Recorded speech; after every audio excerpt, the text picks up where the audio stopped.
Welcome. You are participating in the Valley Gives 2018 orientation session.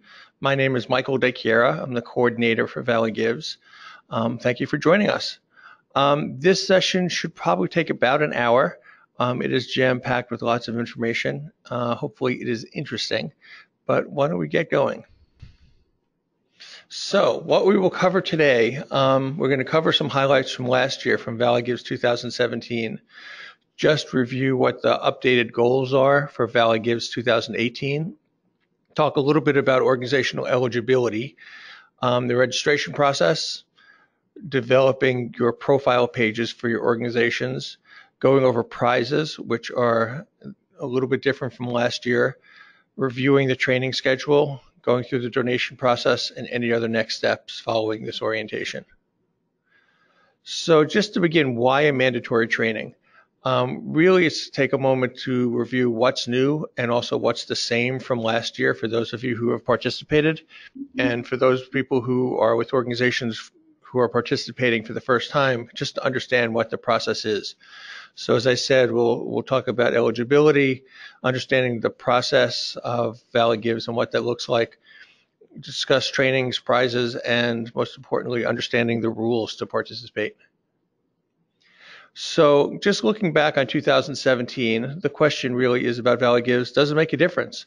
And as you can see by these numbers, last year, Valley Gives leveraged or generated basically $1.5 million of new money, and that broke down into $1.1 million in donations to organizations.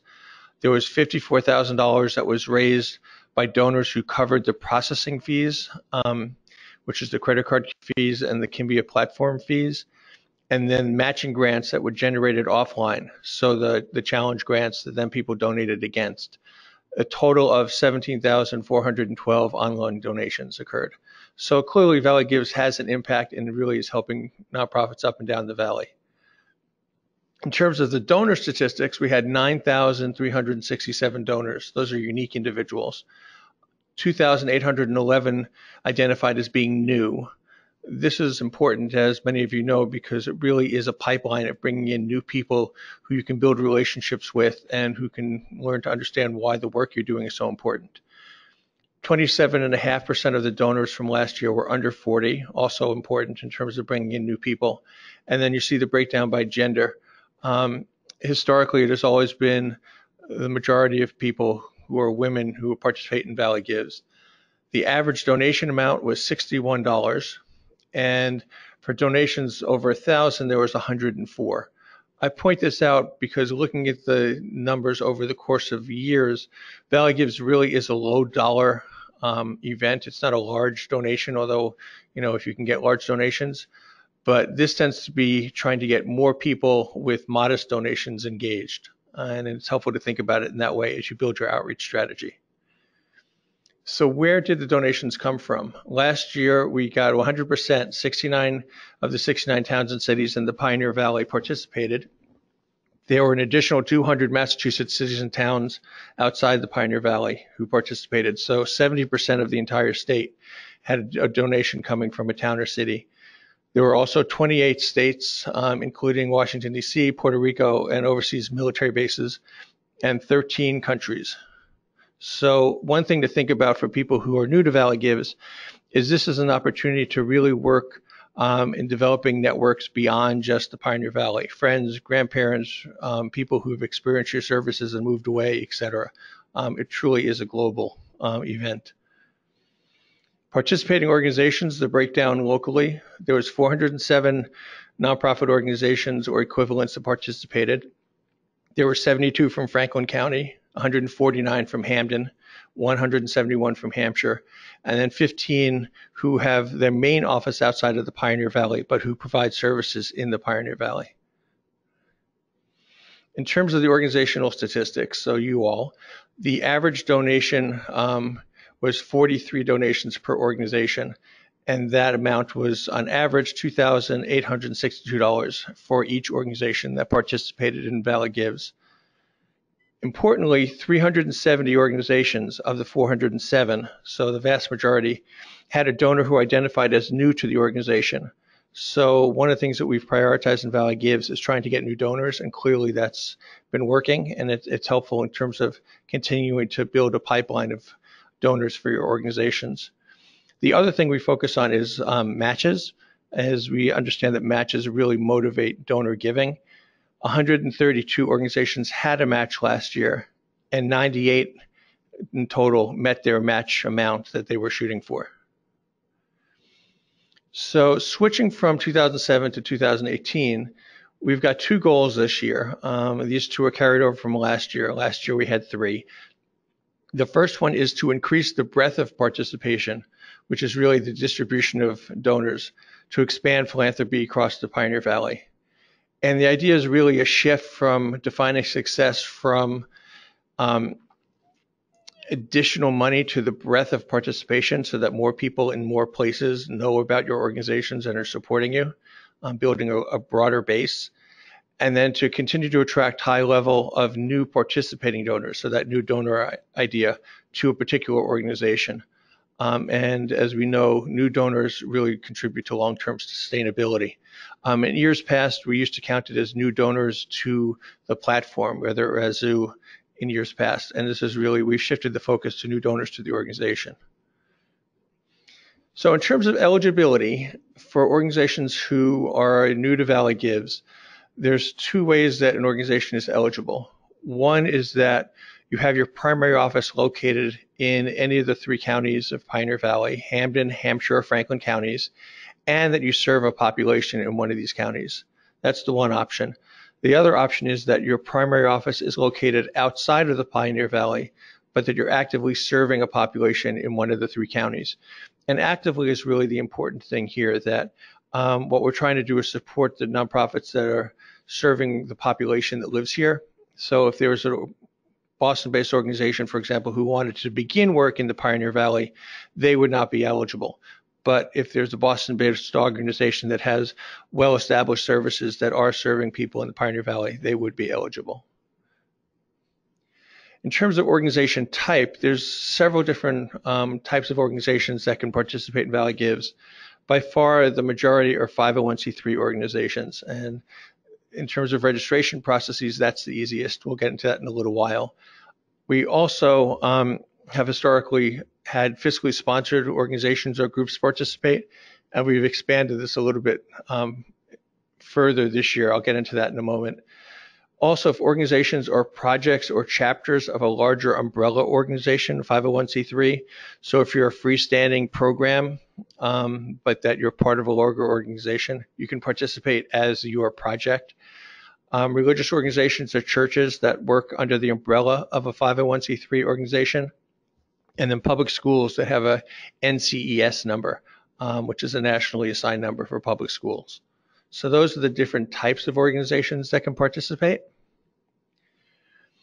In terms of the fiscally sponsored, as I was just mentioning, it used to be that organizations that were fiscally sponsored had to have their sponsoring organization provide certain types of documentation, one of which was audited or reviewed financial documents. And what we've discovered is that for some smaller organizations that are doing the sponsoring, they might not have that ability to have audited or reviewed financials.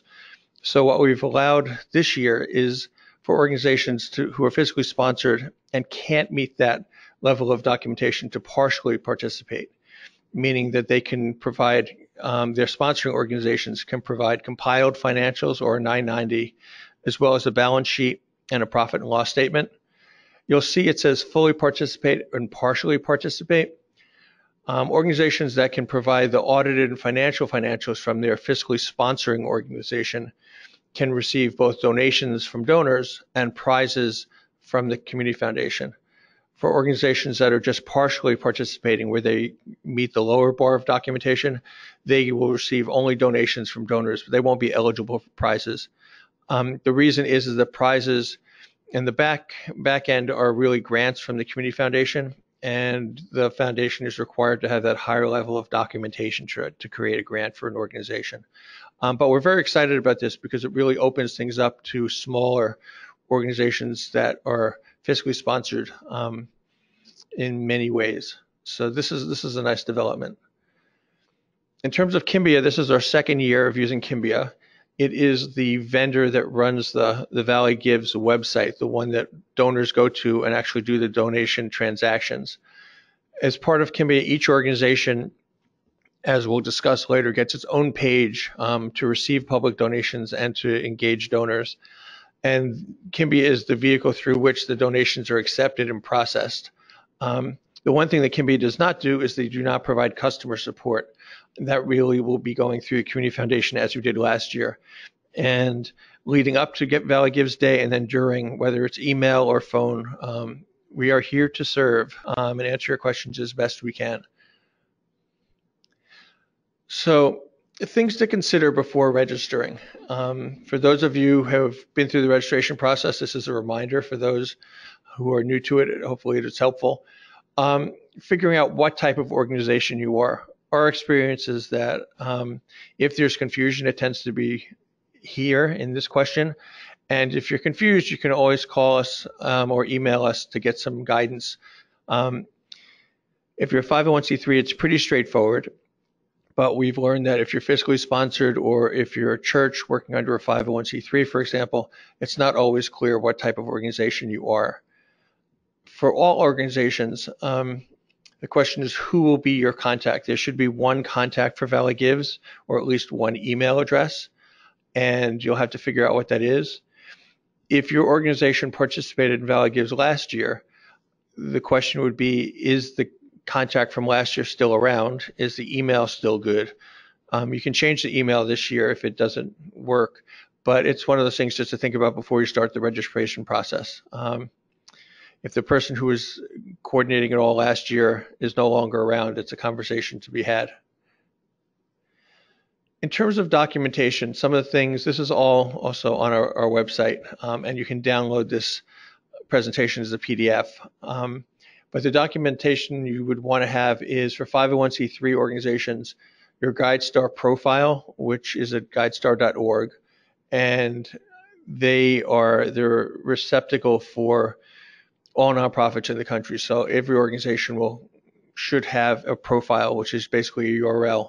If for some reason you don't have access to that, you can upload a determination letter. But basically that's to prove that you've got 501c3 status. For fiscally sponsored organizations, there's more paperwork, but just briefly to go through that list here, you would need, the Community Foundation has a fiscal sponsor certification form that every organization that's participating as a fiscally sponsored group will need to fill out, and that's available on the Community Foundation website. So you would download that, fill it out, and then scan it and send it back, and then upload it. You need documentation of board approval from the sponsoring organization. So we need to know that the organization that's doing the sponsoring has approved the fiscal sponsor relationship, and it should be for the time period that includes this Valley Gives or for the activity of this Valley Gives 2018. For organizations that are fully participating, we would also need audited or reviewed financials of the sponsoring organization. For the organizations that are participating partially, we would need compiled financials or a 990 form, and then we would also need a balance sheet and a profit and loss statement. For religious organizations that are operating under a larger church's 501c3 status, we would need the 4-digit exempt number, a statement of authority or an equivalent that basically provides authority to the smaller organization, and some documentation linking the parent organization to the participating organization. And then for public schools, it looks like on my copy here, it's a little cut off, but the NCES number that the public school would have. And there's a website, if you Google it, NCES, you'll get to it. If you can look up your number, that's sufficient. And that basically documents that you're a public school. So some changes to point out in terms of the 2008 registration, and I would say we've learned a little. Last year was our first time using Kimbia, and this year should be a little bit easier. There are 2 field names for organizations. One is the legal field name, and the other one is what the public recognizes you as, or it's commonly known as. And those were switched from last year. We've done the work on the back end. So just when you register, go in and look. What you'll see is that the public name is the one that people can search by, which will be easier than last year. So if your name is the one that comes to mind at first is CISA, people know CISA, they don't know community involved in sustaining agriculture. So you just want to give some thought as to what your commonly known public name is.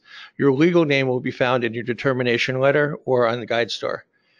In terms of videos, one of the changes people had a challenge with last year was there was an embed code that YouTube provides. We don't need that embed code anymore. All that we need is the URL, which is also available at the YouTube site where your video is hosted. And unlike last year, videos can run all day on Valley Gives Day.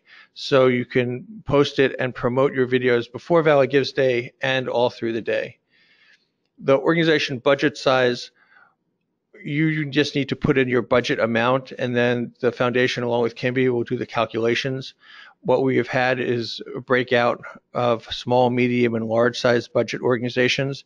And once we get everyone registered, we'll be able to calculate that. So for that field, it really is just putting in your budget size, and that was the budget that would be reflected in your most recent 990. That's what we're looking for there. The Valley Gives contact would be, last year it was both the first name and last name. Now it's just one field. So that'll be something that even if it's the same person from last year, you'll have to re-enter it. Should not be too hard, but I wanted to point that out. And then this last bit is just important. There's a field for Our Story, which is the place where you would be telling your compelling information to donors, why the work you do is so important, or whatever background information about the organization you'd like donors to know. Last year, that was not a formatted field, which created some problems.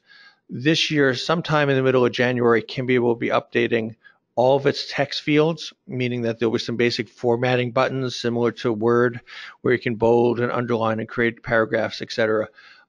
So what we're asking people to do is, as part of registration, just don't fill out your Our Story until that's done. If the field for your mission is not completed, you can also leave that out as well.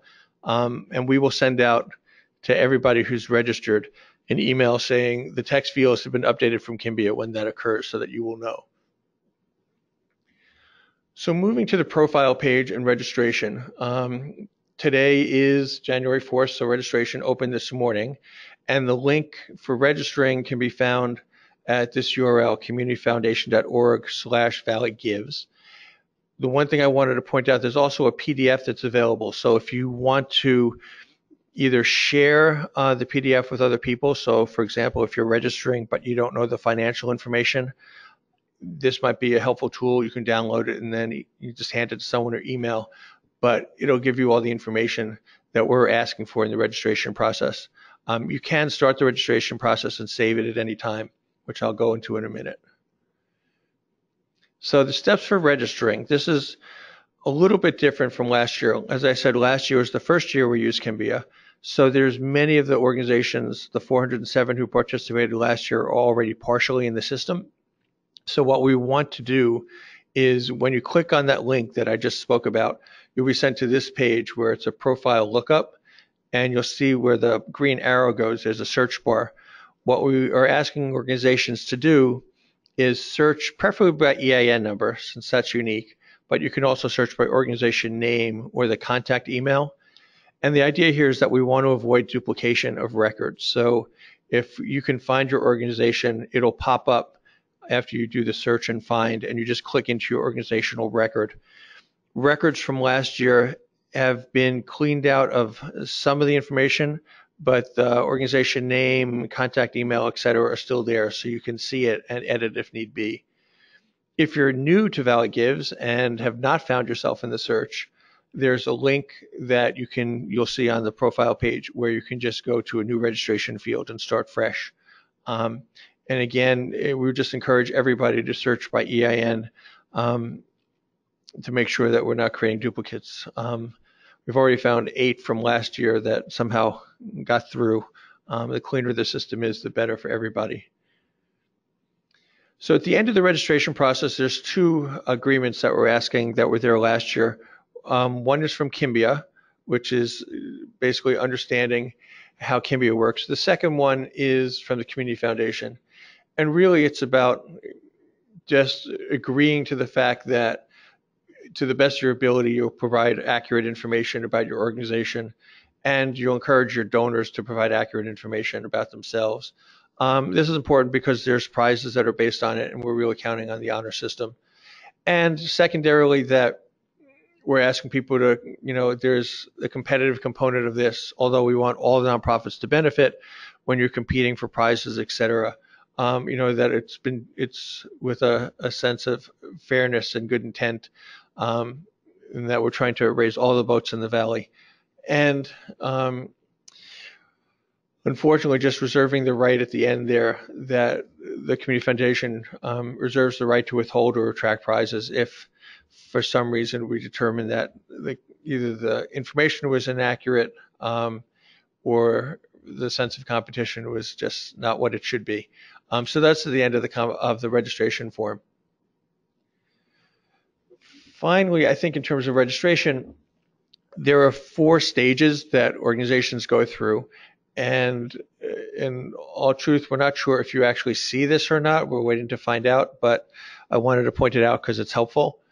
So incomplete, you'll see when you go through the registration process that some fields are marked with an asterisk, and that means they're required by the system, by the computer system.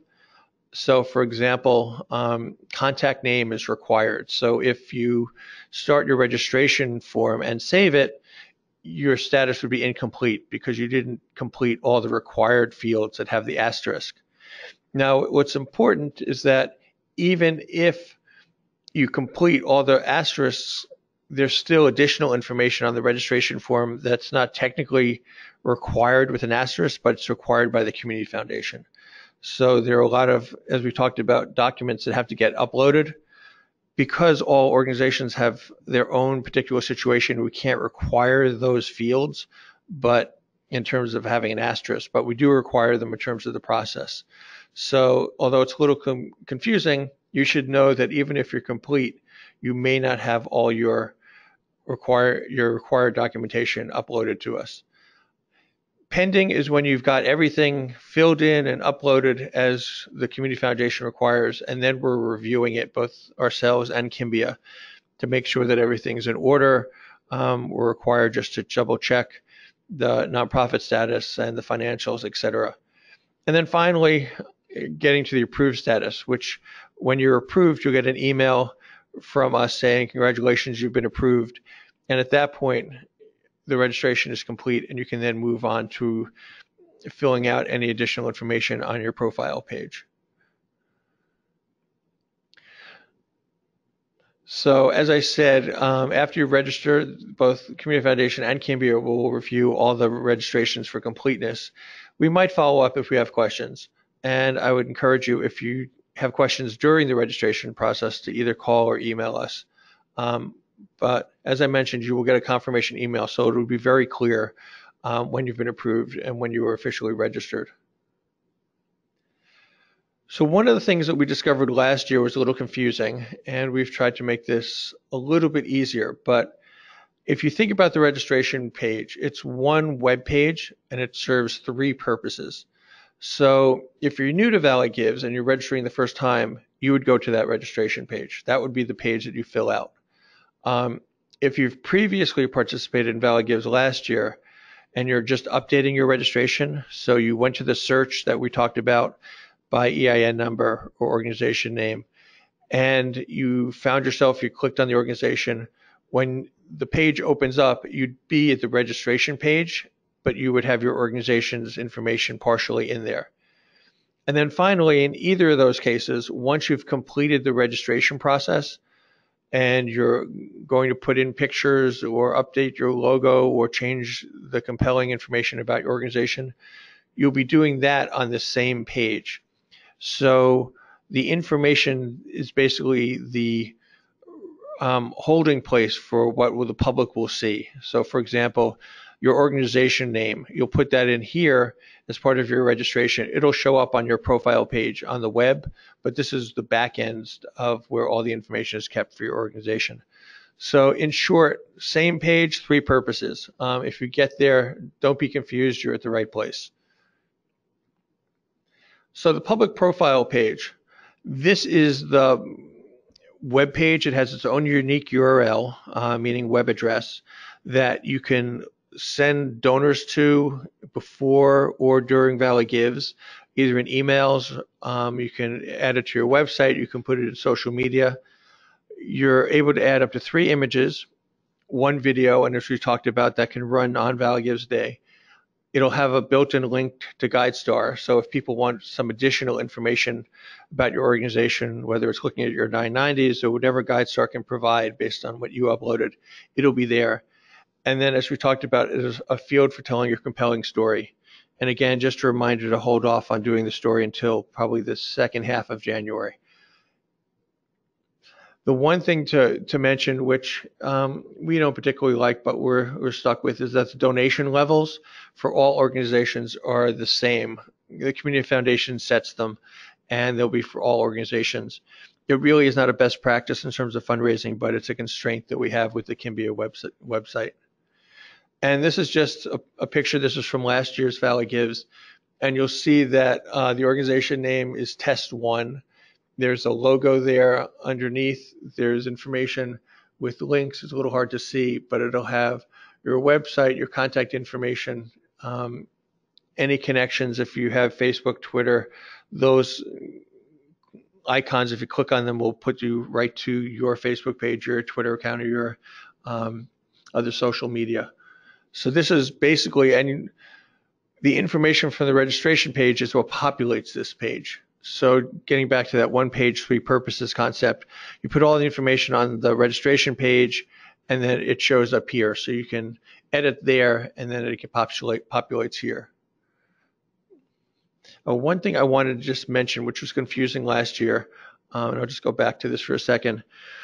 What ends up happening is if you might sit down after you're registered and say, I want to put up a picture, and then you put it up and you say, I'm going to put up a second one. You won't see it automatically that the change happens. What we have to do on our end is refresh the site. So you might be assuming, and people definitely did, that if they put up a picture, they would see it immediately, and then were worried something was not working. We will be trying to update the site at least once a day. As we get closer to Valley Gives, we were doing it multiple times a day. So that's just something to keep in mind, that you might not be able to see the updates immediately. In fact, that is likely. So moving to trainings, one of the things that has been baked in with Valley Gives since the beginning is adding trainings and workshops for nonprofits, so that not only we're providing a platform and an opportunity for fundraising, but we're helping organizations get some additional information and tools to be more successful. So you'll see that the orientations are occurring at the beginning today, January 4th, and then there's an orientation in person on January 9th, which is at the West Springfield Public Library. It's 10 to 11:30. Then we have 3 workshops coming up. The first one is January 25th, which will be at the South Hadley Library, with Mitch Anthony, and it's about communicating impact.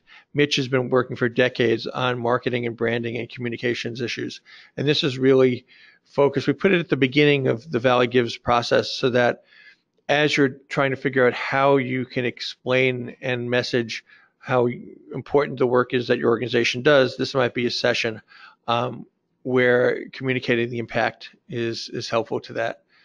Making the Ask, Ellen Loix, who is the Vice President of Philanthropic Services of the Community Foundation, will be running that one. And that's really, for Valley Gives, it's about communicating with donors. And so how do you make that ask? How do you think about writing the email? Stewardship at the end. It's about building that relationship. And Ellen's been doing this for years and is an expert. And then finally, John Hayden, who comes from Cambridge and is nationally recognized as an expert in social media. He did a session last year, and he will be doing one this year at the Community Foundation offices in Springfield on February 27th.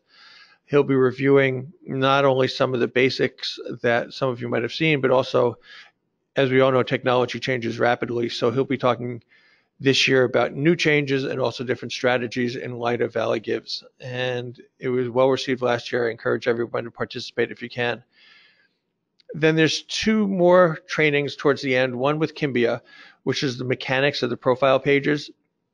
And we're doing that after registration closes, but before the site gets locked down, so that Kimbia can give you a sense of how the whole site works, especially if you're new to Valley Gives, understanding that. So if you need to tweak things on your profile page or tweak your strategy for outreach, now that you understand how the profile pages work, you can do that. And then lastly, on April 12th, Kimbia and myself will be doing a webinar about the mechanics of prizes and donations so that people are very clear about how the donation process works. Last year it was a little confusing, and also just to go over the prizes because there's different kind of prizes. So speaking of donations, the donations, this is a very basic version. We'll go into more in the webinar, of course. But donations are made through Valley Gives. They go to the K Foundation, which is the Kimbia Foundation. And they actually don't come to the Community Foundation at all. They go directly to Kimbia. The donations are then designated to the organizations participating, so you guys, and they're tax deductible and irrevocable. So they will not be refunded. Donations via the website can be made either by debit or credit card. So one thing that we've emphasized in the past is that Valley Gives really is about growing philanthropy in the Valley in any way. So I want to make clear that if someone walks into your offices with a check, we totally support that and encourage that. There's organizations who make more money in checks on Valley Gives Day than they do in online transactions. Ultimately, that's a good thing because it's benefiting the organization. But in terms of what can get counted and credited, especially towards prizes, it can only be the online donations. The other thing, if you wanted to encourage, like we did last year, events, if people want to do a volunteer event to get people engaged, using Valley Gives is a great opportunity and focal point. Getting back to the donations, the minimum donation is $10, and there is no maximum donation. So a couple of donation facts. We're going to have advance giving this year like we did last year. It'll start April 26th, so a few days before. The charge will be processed at the time of donation. So if someone donates on April 26th, they'll see that donation on their credit card account at that point, but they will not count towards time-based prizes. So if we have a prize that says, donations accepted between 11 and 12 on Valley Gives Day, obviously those would not be counted because they were made in advance. In terms of processing fees, the fees are the same as last year. So it's 3% for credit card processing, which is an industry norm pretty much. And then Kimbia charges 2.9% to build and maintain all the infrastructure that we're using on the platform. As we've done the last 2 years, donors can choose to pay the processing fees when they donate. So if they give you $10, you can get the full $10 as opposed to having the 5.99% taken out. And as I mentioned earlier, last year, $53,000 was raised just by people paying for the fees. So it's a great thing. There's really no downside. Many people do it. We've increasingly made it clear to donors so they know what they're doing when they're doing it. But if they want to help you, this is another little way of helping you by giving you the full amount they're donating. We've also last year had the ability to have on the donation form where people can designate either in honor of, in memory of, or in behalf of. And one thing here that's worth noting is that because you have to have a debit card or a credit card to make a donation, people who are under 18 can't make their own donations. So if you have a minor who wants to participate in Valley Gives, this would be the place where you can do it in honor of. So they get the credit of being the person who's being recognized for the donation, even if it's not their credit card. The organization can recognize them. And then for those of you who are having some kind of competition, whether it's teams of people who support you, we have a referred field. So for example, if there's the blue team and the red team, and someone on the blue team gets a donor, that donor, when they go to make the donation, can say, I was referred to the blue team, so that team or that group gets credit if there's some kind of internal competition you're having to motivate giving. The other thing I wanted to point out here, just for clarity over the years, is what is a unique donor? And what we consider a unique donor is, although this seems obvious, you're an individual person donating under their own name. So it's not a donor giving on behalf of, in honor of, or in memory of someone else. It's unfortunately not a child or youth under 18 just because they can't legally make a donation, and it's not a company or organization. So for those prizes that we're looking for unique donors, it really is just the intent behind it is an individual person. So regardless of having a different email address or a different address, if it basically is the same person, it's a single human being. In terms of the donor experience, we'll get to this later, but there's 2 websites that we're directing you to. Organizations will have the Valley Gives site that's part of the Community Foundation website, the communityfoundation.org/Valley Gives. And that's really a working site that you all can access information leading up to Valley Gives. The donor, on the other hand, will be going to valley-gives.org, which is the site that's on the screen. And they'll be able to search by category. Each of you, as part of your registration process, will identify what your primary and additional categories of focus are, whether you're environmental or homeless, educational, etc. It'll also they'll be able to sort by county or city and town. So in a world where giving local is really important, people can find an organization in Hampden or Franklin or Hampshire County or the town or city that you're located in. And then, as we talked about in the profile page, each organization will have its own distinct URL that can be shared. So you can send out an email to your donors saying, visit us at, and give your URL. So people can either browse or they can go directly to your page. Single donations can be made from the organization's page. So if we go to organization A, on their page, a donor can make a donation right there. There's also a multi-donation form, and this is where the searching that we talked about way at the beginning with the enhancements will be helped, so that if you're on the multi-give form, a donor can stay on that form and they can search for organizations, and when they find them, they can just click on them and add donation, so that they're filling out their credit card and name information only once, but they're identifying multiple organizations. We found last year was a little confusing, but I think with the search improved, it should be helpful. And then everyone who makes a donation will get an email receipt from it. It might not be the Community Foundation, it might be the Community Foundation. If we learn differently, I will update you on that. And then this is a little bit of review, but with the donation form, only credit and debit card transactions. It will request individual name and email address for every donation, and then it'll allow, as we talked about, the in honor of, in memory of, or on behalf of. And it will give a very clear opportunity for the donor to pay for processing fees. And then, as we just discussed, you can, with another form, one can make multiple donations on the same form. The thing to underline on the bottom of the screen is if a donor leaves the donation form, the data that they entered will be lost. So that's unfortunate, but just something to let people know that if in the middle of making a donation they want to browse for something or look back at something, as soon as they lose that page, they're going to lose the data. In terms of how the money flows on the back end, donations made to the Community Foundation via Kimbia Foundation. So the Kimbia Foundation has a little fund made up for the Community Foundation. That's where the money will go, but it's controlled by the Kimbia Foundation. Kimbia sends out checks to organizations approximately June 15th. This was a little bit of an issue last year in that some organizations where their fiscal years ended June 30th were worried about getting the checks. We can't really do any better than asking them to send it out about June 15th. I don't think we ran into many problems last year, but that is the expectation. And I think for the most part, almost all organizations got their checks by the June 30th deadline. Kimbia does not do electronic fund transfers, which is the reason for the checks. And then we already reviewed the processing fees, but it's 5.99% for each donation.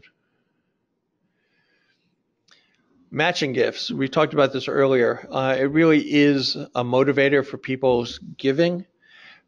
And the initial donation, just to be clear, is really a relationship between your organization and whoever is making that initial challenge. The Community Foundation does not need to be part of it. The donation does not have to be made through Kimbia.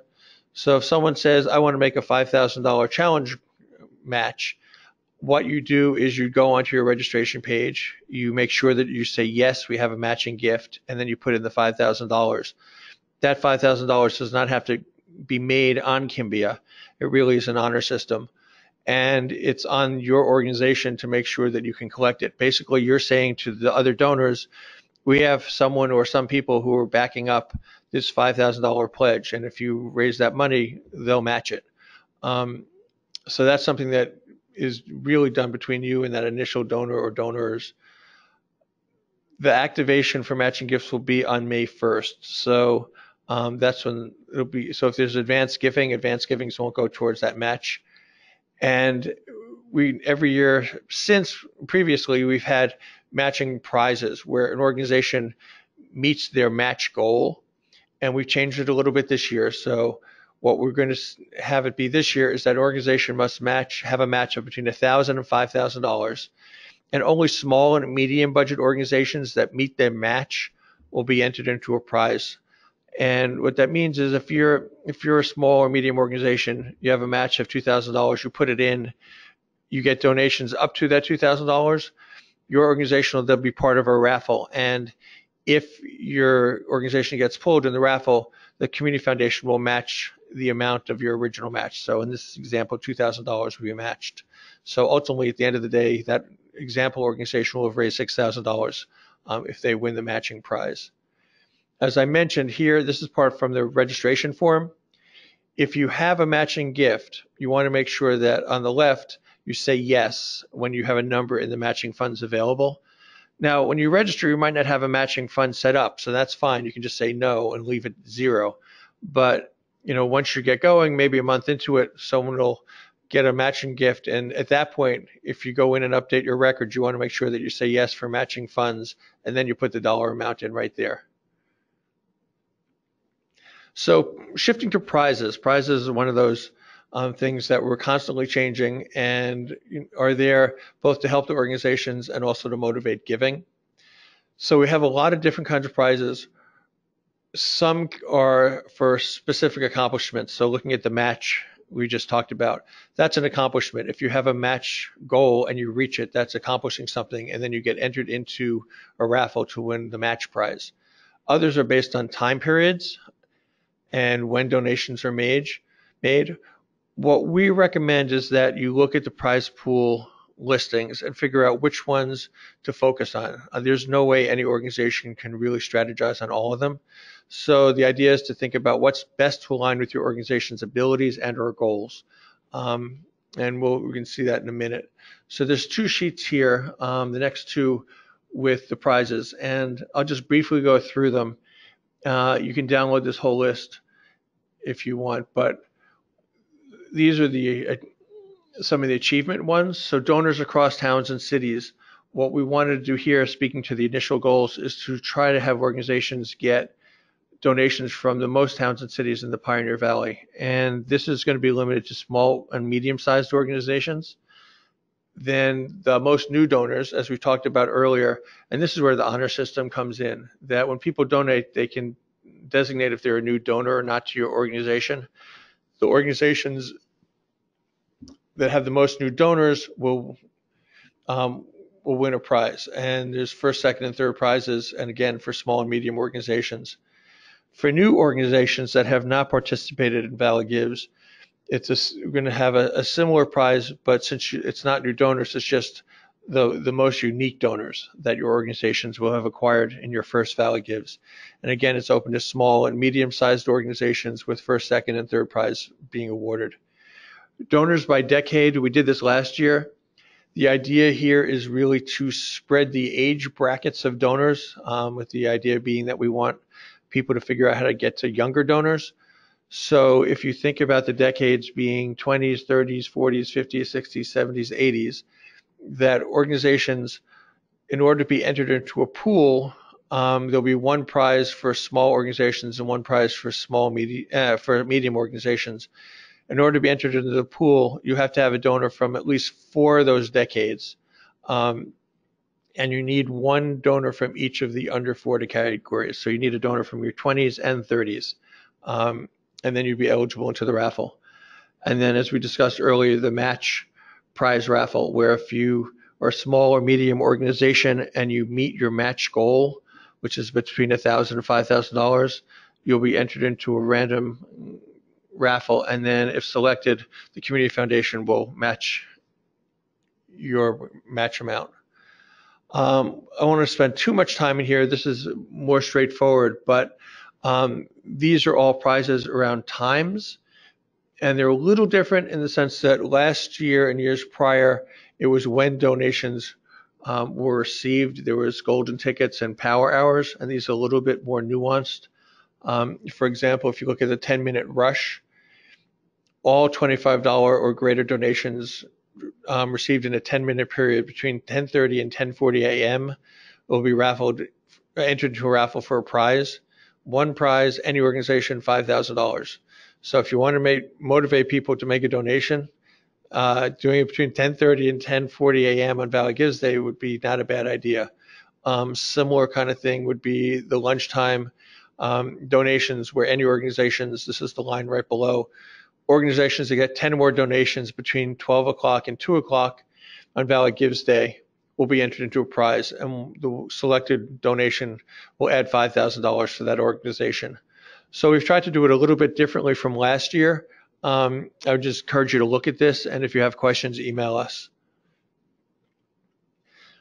Related to donations, either during Valley Gives Day or especially after, every organization can get a detailed spreadsheet of their donations. I think some organizations were aware of this and others were not last year. So when you log into Valley Gives after you're registered, you will see there's on the left-hand side, there's something that says links, and there's donation links. There'll be more information on the website about how to find that, but what I wanted to just point out is that anytime during the day, if you're trying to figure out how are we doing and where are our donors coming from, you'll see on the right-hand side, I blocked out the first name, last name email address here, but you'll have all that detailed information live as it's happening. And then definitely afterwards, if you want to thank people and then take their information so you can steward them later. We also want to continue to encourage organizations to host the Valley Gives event.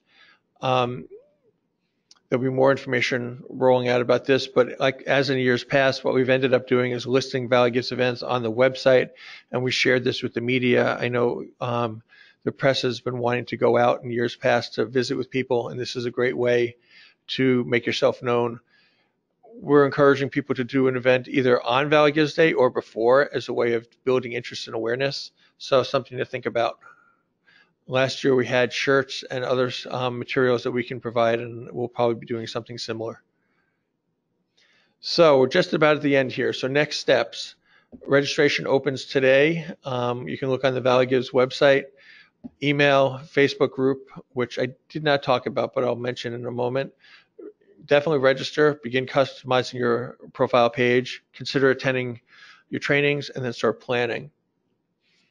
And then lastly, is how to contact us.